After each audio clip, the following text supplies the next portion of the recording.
Who do we expect to be the first choice right back for Gareth in the not too distant future, and who do we think it should be? Because they're probably two different answers, I would have thought.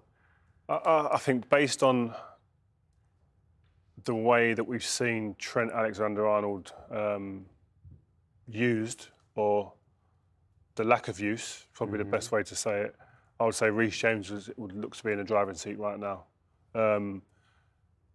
And I have to say, in terms of delivery and output, they're both of a high standard. It's huge ability in both of them, off both feet as well.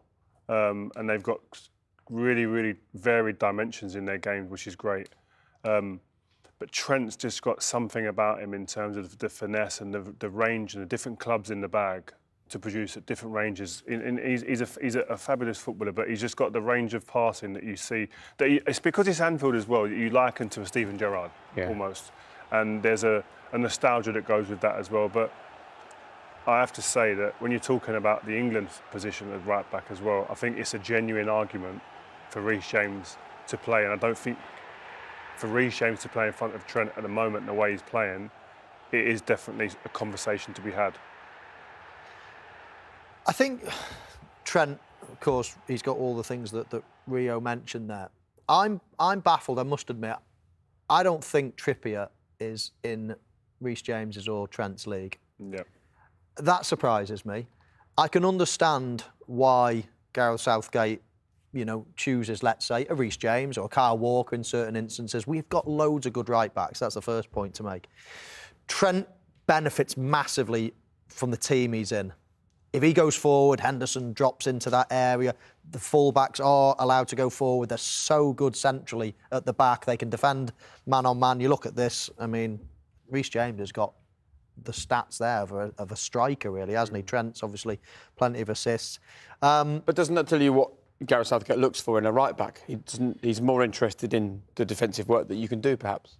Maybe. And I was just about to come on to that, Jake, because I think when I watch England, I was disappointed in the final because I thought we were a good team, a very good team with very good attacking players. And I thought that Gareth Southgate maybe didn't have the belief in our team. And I think the next stage for us as a nation is to be bolder and to control games. And I still felt like we were almost playing a lot of defensive, like two sitting midfielders all the time. We've got so many good attacking players, so many good attacking fullbacks.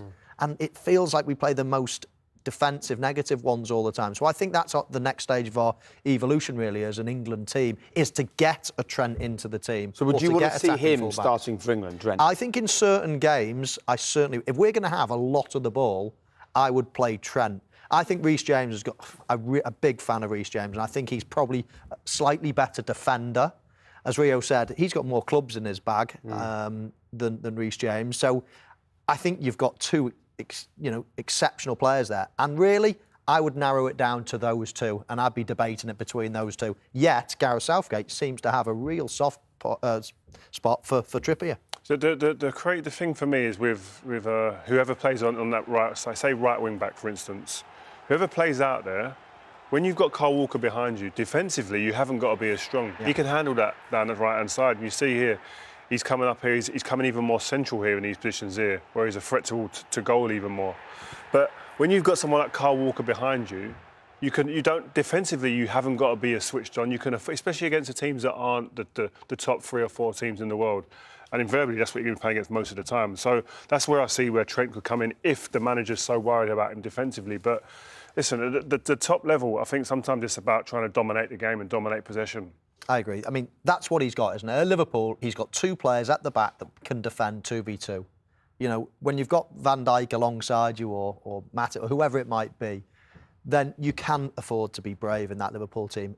Not sure you can do it as much in the England team, but as Rio says, if you've got Kyle Walker and his pace, then all of a sudden that frees up a more attacking wide player. But it shows you how far Reece James has come.